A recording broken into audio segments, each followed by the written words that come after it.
Graça e paz, meus irmãos. Muito bem, meus irmãos, estamos aqui mais uma vez. Sexta-feira é o dia do nosso encontro. Sexta-feira é o nosso encontro semanal para meditação na palavra do Senhor, para aquecer os nossos corações. Muito contente de poder estar com os irmãos mais uma vez nesta noite. E eu tenho a expectativa de que Deus abençoe o seu coração, como já tem abençoado o meu nessa meditação que o Senhor colocou no meu coração para hoje à noite. Muito bem. Hoje a nossa meditação vai ser na carta aos Hebreus. Então você pode deixar sua Bíblia aberta logo no capítulo 2, porque nós vamos falar um pouquinho sobre a carta de forma geral, tá bom? E depois uma aplicação para o nosso coração. Então, curva sua cabeça, vamos orar. Amado Deus, te agradecemos, porque o Senhor nos deu mais uma vez essa oportunidade nesta noite de podermos abrir a tua palavra e meditar, sermos edificados pelo teu Santo Espírito que habita em nós. Te agradeço pelos irmãos que já estão sintonizados aqui, e também por aqueles que o Senhor ainda vai mover para se juntarem a nós e sermos abençoados por Ti nessa noite. E eu te bendigo no santo nome de Jesus, nosso Salvador. Amém, Senhor. Amém. Amém. Muito bem. Então, irmãos, o livro de Hebreus, você está aberto aqui, então, uma carta aos Hebreus, e ela é uma carta diferente de outras cartas. Nós temos dois grupos de cartas, né? Pensando no Novo Testamento, nós temos uma divisão clássica do Novo Testamento, que são 4 evangelhos, um livro histórico, que é o livro de Atos. Depois nós temos as cartas do apóstolo Paulo. E depois nós temos aquilo que é chamado as cartas gerais. E depois nós temos um livro de revelação, que é a profecia do livro de Apocalipse, completando os 27 livros. Então, o livro de Hebreus está neste bloco das cartas, neste grande bloco das cartas. E esta carta é uma das cartas mais importantes no Novo Testamento.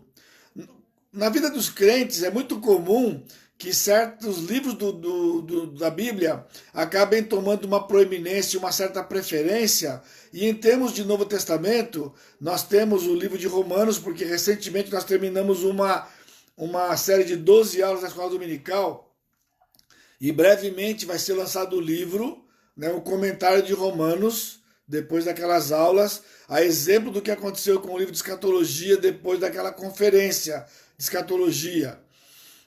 Então, nós temos nós temos a carta aos Efésios, que é uma carta muito conhecida, tem versículos ali que são marcantes para nós, no capítulo 2, verso 8, por exemplo, né? Temos a carta aos Colossenses, Filipenses. Então, essas cartas, normalmente, elas são as cartas de maior preferência. O livro de Hebreus, ele já é um livro que não é tão desejado quanto os outros, e isso de uma forma bastante triste, eu diria, e eu quero desafiar você, com as informações de hoje, gastar um tempo lendo Hebreus, porque eu acredito que com as informações de hoje, vai descortinar na sua mente o significado de Hebreus, porque muitos crentes não leem Hebreus, ou não têm uma predileção por ele, porque entendem que é um livro difícil de entender, né? Uma carta difícil de entender. Mas ela é muito importante, como eu disse, é uma das mais importantes do Novo Testamento quanto à pessoa e obra de Jesus Cristo por nós. Então é de lamentar, não é? Uma das cartas mais importantes sobre a pessoa e obra de Jesus não ser uma carta da preferência dos crentes, como outras que eu já citei, devido a este fato ou este pensamento equivocado até certo ponto de que seja um livro difícil, e ele tem sido assim, a abordagem, mas eu espero que hoje à noite o Espírito possa lhe abençoar e desafiar você a ler este livro algumas vezes por esses próximos dias, com estas informações em mente. Se for preciso, volte lá no Facebook, ouça de novo a nossa live e possa abençoar você. Então, veja, começando com 2,14. Hebreus 2,14, né? Ele nos diz o seguinte: visto, pois, que os filhos têm participação comum de carne e sangue, destes também ele igualmente participou, para que por sua morte destruísse aquele que tem o poder da morte, a saber, o diabo, e livrasse todos que pelo pavor da morte estavam sujeitos à escravidão por toda a vida. Desde que o pecado entrou no mundo com Adão, então o homem nasce numa escravidão ao pecado e uma escravidão ao diabo, e o Senhor prometeu, o Messias prometeu o descendente da mulher, e ele demorou, né? Todo o Velho Testamento, mais de 4.000, 5.000 anos, não é? Para que Cristo chegasse. E então nós temos a igreja hoje, já por 2.000 anos de história da igreja, mas muitos crentes, né, não se apropriam desta verdade. Hebreus 2,14, então, ele nos dá, o autor de Hebreus nos dá a razão da encarnação. Nós sabemos, estamos próximos do Natal novamente, de que Jesus tornou-se homem. Ele tornou-se homem para morrer na cruz, ele morreu no nosso lugar, ele tornou-se homem para que ele pudesse sofrer o que nós sofremos e ser um sumo sacerdote. Aliás, esta informação também é de Hebreus, né? Que nós temos um sumo sacerdote que se compadece de nós, e esta é um grande instrumento na mão do pastor, um pastor como eu e outros tantos que nos dedicamos ao aconselhamento bíblico. Dependendo do que você esteja passando, você tem uma reação, não é? De quando eu vou lhe trazer uma palavra de orientação ou uma palavra de consolo, dependendo da gravidade, você logo diz: pastor, o senhor está dizendo isto porque o senhor nunca passou pelo que eu estou passando. O senhor não tem a menor noção do que eu esteja passando.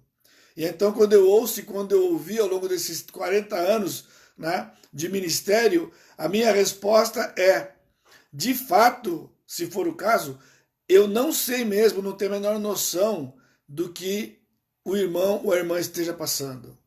Mas uma coisa eu sei: o que eu estou lhe dizendo é palavra do Senhor Jesus Cristo, alguém que passou por tudo que você está passando, que eu já passei, que todo este mundo, qualquer ser humano passou, e foi vitorioso, sem pecado. E essa informação está aqui no livro de Hebreus. Mas a informação do 2,14 e 15 é porque nós sabemos, e é a base do evangelho, Cristo morreu na cruz.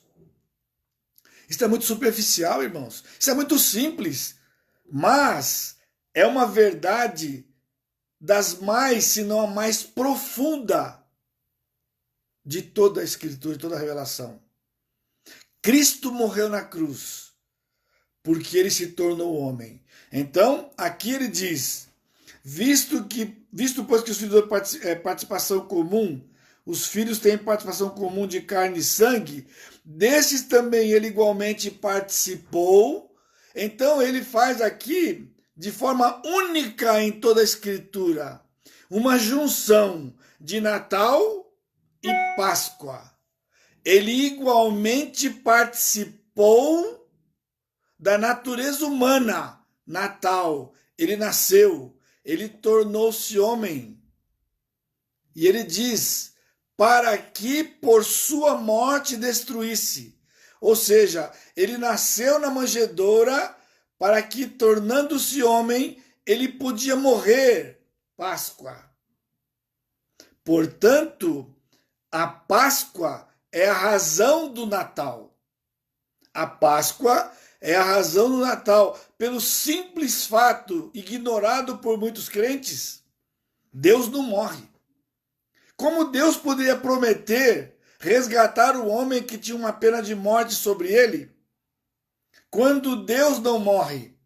Então, Cristo, sendo a segunda pessoa da Trindade, tornou-se homem, para que então ele pudesse morrer no nosso lugar e, sendo Deus, ressuscitar, vencer a morte, para nos redimir e garantir a nossa ressurreição. Essa informação só temos aqui em Hebreus. Cristo tornou-se homem para morrer. Mas também nesta carta nós temos textos difíceis, como por exemplo, Hebreus capítulo 6, versos 4 a 8. É impossível, pois, que aqueles que uma vez foram iluminados e provaram o dom celestial e se tornaram participantes do Espírito Santo e provaram a boa palavra de Deus e os poderes do mundo vindouro e caíram, sim, é impossível outra vez renová-los para arrependimento, visto que de novo estão crucificando para si mesmos o Filho de Deus e expondo a ignomínia. Então este texto tem sido levantado pelos teólogos como um dos textos mais difíceis do Novo Testamento, e muitos têm entendido por ele de que o crente pode perder a salvação, porque uma vez que o crente se desvia, ele não pode voltar mais. E assim é ensinado em muitas igrejas neopentecostais, por exemplo, tem essa convicção de que se o crente não vigiar ou se o crente desviar, ele perde a salvação. Qual é a prova quando pedem para eles? Hebreus capítulo 6. Porém, esta é uma visão equivocada, distorcida do que estava no coração do autor aqui. Não é fato, porque por todo o Novo Testamento e por toda a Bíblia é trazido para nós uma enxurrada de textos de que a salvação é eterna. E é impossível que o crente perca a salvação, porque ela é o poder de Deus e não o poder do homem. A salvação do crente não está na sua santificação, a salvação do crente está na promessa e palavra de Deus, de um Deus que não pode mentir, um Deus que garante a salvação. Nós vimos isto de maneira contundente na exposição de Romanos recentemente. E como não há contradição na Escritura, há algo nesse texto e que de fato não é perda de salvação. Mas também, voltando ao capítulo 2, no versículo 3, nós temos assim: como escaparemos nós se negligenciarmos tão grande salvação? Esse é um dos versículos mais conhecidos do livro de Hebreus. Mas temos uma questão: o que viria a ser essa negligência? Como é possível alguém negligenciar a salvação? E principalmente porque no texto ele coloca na primeira pessoa do plural: negligenciarmos nós. E isso inclui o próprio autor. É possível que um crente, verdadeiramente crente, negligencie a salvação? Negligencie a salvação? Não! Por isso, muitos se afastam deste livro. É uma carta singular no Novo Testamento, no cânon. Por quê? Porque não se sabe ao certo quem foi o autor desta carta. É o único livro do Novo Testamento que não se sabe a autoria dele. Há várias possibilidades, né? A propósito, você sabe por que Hebreus está depois de Filemão? Pastor, óbvio. Eu já decorei. Filemão, Hebreus, Tiago. Está depois de Filemão, está antes de Tiago, porque está aí. Não está aí porque está aí. Não está aí por acaso. É justamente porque não se sabe quem seja o autor. Então é assim. Há muitos que dizem que foi Paulo. Entre os crentes, entre pastores, é a predileção. Mesmo que lá no começo de tudo já foi levantado questões de que não seria o apóstolo Paulo. Mas por conta do vulto que foi Paulo e das outras 13 cartas que ele escreveu, ainda a maioria das pessoas acredita que tenha sido Paulo que escreveu. Então, se foi Paulo que escreveu, ele está depois de Filemão, porque ele seria a última carta do apóstolo Paulo. Totalizaria então o número de 14 e não 13. Mas para aqueles que creem que não foi Paulo, mas foi um outro autor, então ela está depois de Filemão, porque ela seria a primeira carta dos livros gerais. Hebreus, depois Tiago, depois as de Pedro, as de João e Judas, formando aquilo que é conhecido as epístolas gerais. Por isso que ela está exatamente aqui. Não podia estar em outro lugar, porque neste lugarzinho é como se fosse um muro, em cima do muro. Ou seja, é para todo gosto. Porém, a minha convicção pessoal tem sido que foi Apolo o escritor. E se você entender e concordar comigo que foi Apolo, e na live de hoje eu não tenho tempo de trazer as provas para você, mas tem material lá no site, né? Tem estudos e uma outra oportunidade, quem sabe eu possa fazer para você um apanhado mais geral, trazendo as provas no livro de por que foi Apolo que escreveu. Mas para mim uma coisa muito importante é que quando eu estudo o livro de Atos, todos os personagens de Atos que são de proeminência têm ligação com as cartas de Paulo e as gerais. Sabia? Todos os personagens proeminentes que estão lá em Atos, exceção de Apolo. Apolo aparece em Atos, na vida de Priscila e Áquila, na vida do apóstolo Paulo, e sai do cenário e ninguém mais ouve sobre ele. Porém, a biografia dada dele lá em Atos é fundamental para entender Hebreus, porque ele era de Alexandria e o autor deste livro aqui usa o método de interpretação de Alexandria. E ele foi treinado por Priscila e Áquila, que eram discípulos de Paulo. Então, por que Apolo aparece lá? Qual era o objetivo de aparecer esse homem com tanta proeminência? Para nada. Porque ele seria então o autor da carta aos Hebreus. Mas o ingrediente fundamental para o entendimento desta carta está nos destinatários, quem são hebreus. A pista é dada por Paulo em Romanos 9, Hebreus eram os judeus, genuinamente judeus, que não tinham nenhuma contaminação com o helenismo. Não eram judeus gregos, eram judeus, por isso hebreus, que é o que ele usa lá em Romanos 9. Agora, estes hebreus, eles viviam em Roma. E não pode ser Paulo, porque essa carta foi escrita depois da morte do apóstolo Paulo.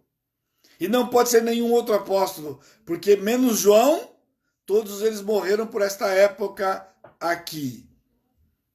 Agora guarde, preste atenção, o que aconteceu. Quando Paulo chega em Roma, Atos 27 e 28, Paulo se encontra com os líderes das sinagogas. Portanto, hebreus, judeus, hebreus. E prega o evangelho. Metade deles se convertem. E quando eles voltam para a sinagoga, eles começam a pregar o evangelho. E aquelas sinagogas se convertem, mas não se tornam igreja. Eles se mantêm judeus, mas agora crendo em Cristo Jesus. Não foram para a igreja de Roma, mantiveram-se na sinagoga. Porém, com Nero colocando fogo em Roma e pondo culpa nos cristãos, e toda a perseguição, o martírio de Paulo, o martírio de Pedro e outros apóstolos, estes hebreus tiveram uma ideia. Se reuniram e tiveram uma ideia. Para que nós não sejamos perseguidos e mortos, vamos voltar para o judaísmo. E quando tudo se acalmar, a perseguição acabar, nós aceitamos Cristo de novo e continuamos a fé cristã. Entendeu? Entendeu? Muito bem. Então o Espírito Santo dirigiu Apolo para trazer essa carta. Portanto, o capítulo 6 não é perda de salvação, é uma simulação. E ele diz, é impossível que alguém que experimentou o Senhor Jesus Cristo, experimentou o Espírito Santo, caia e depois volte e aceite Cristo de novo, porque estaria crucificando Cristo pela segunda vez. Simplesmente isto. Não fala dos crentes de hoje, é exclusivamente para aqueles crentes que tiveram essa ideia. Já imaginou? A gente sai fora do evangelho, garante a vida e depois que tudo se acalmar, aí você entende quando ele diz, como escaparemos nós se negligenciarmos tão grande salvação? Negligenciar a salvação seria esse plano arquitetônico impressionante de voltar ao judaísmo.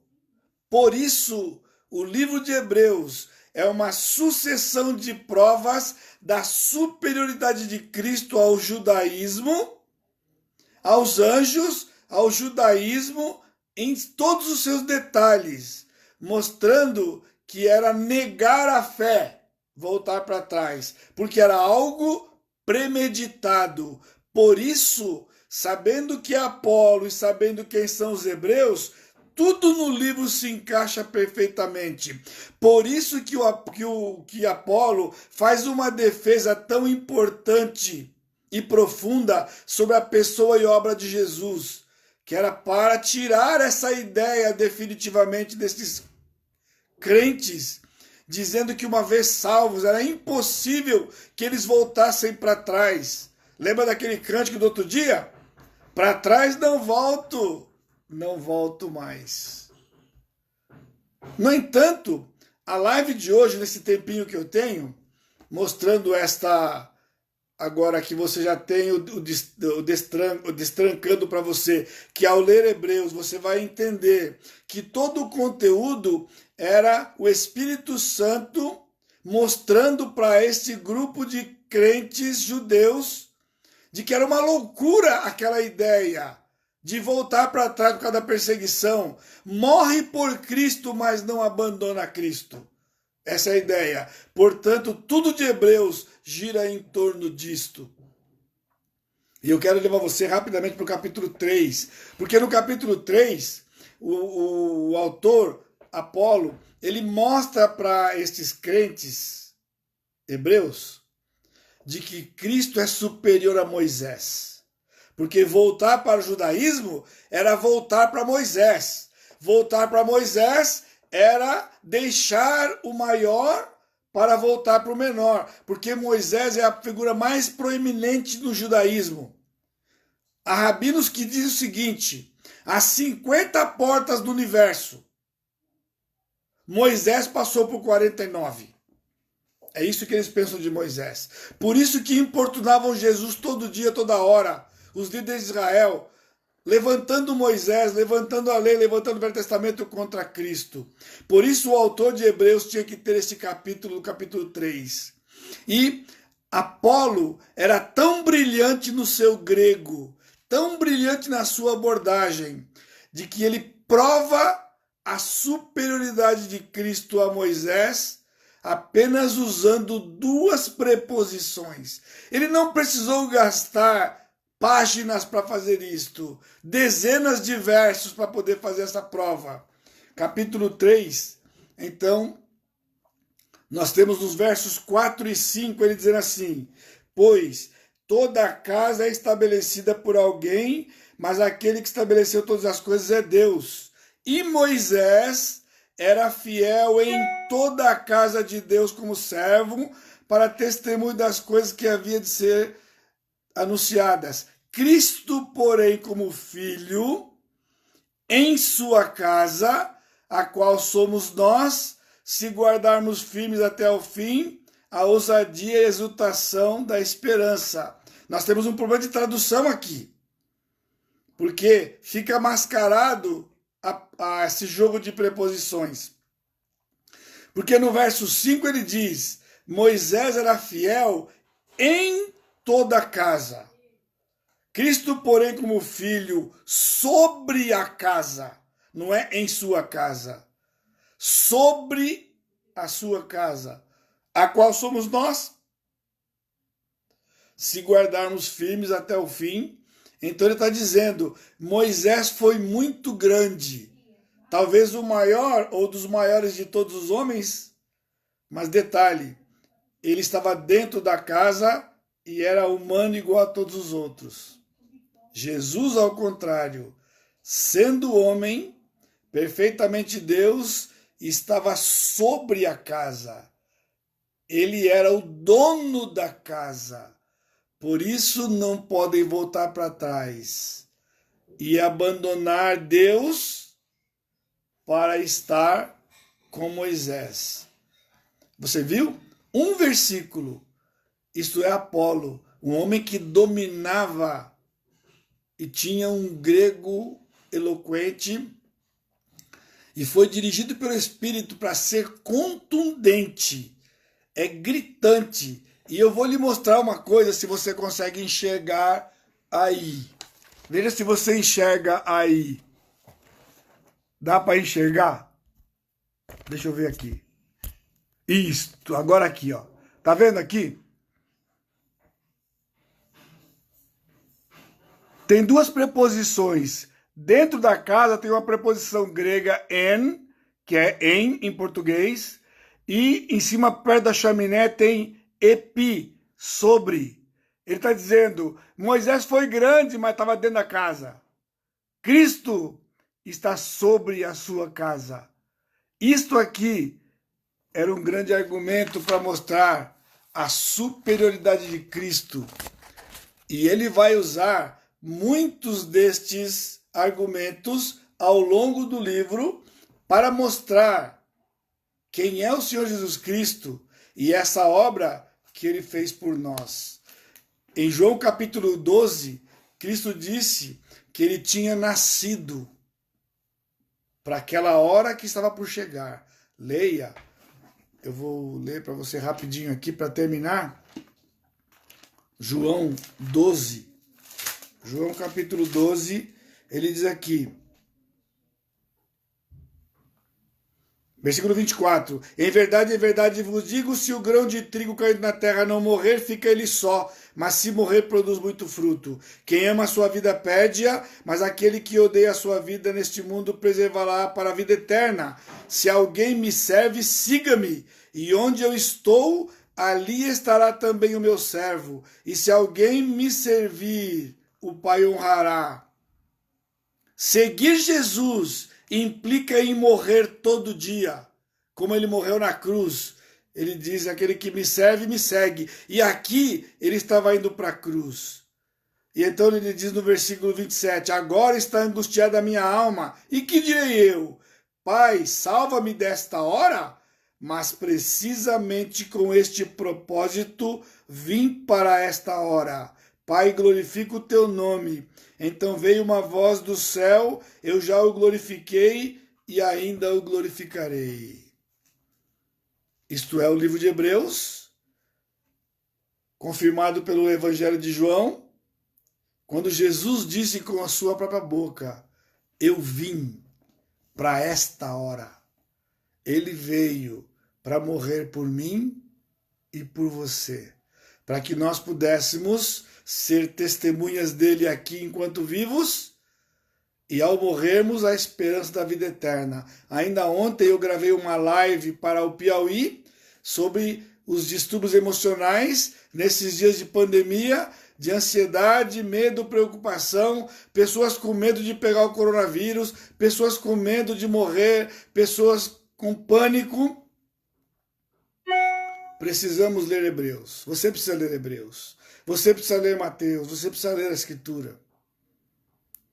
Por quê? Porque a morte, para nós, é lucro. Para mim, o viver é Cristo. Mas o morrer é ganho. Por isso, nesses dias, Deus tem colocado à prova os seus próprios filhos. Porque muitas vezes o que você acredita nesta hora não vai ajudar você. Por que o medo? Por que o temor?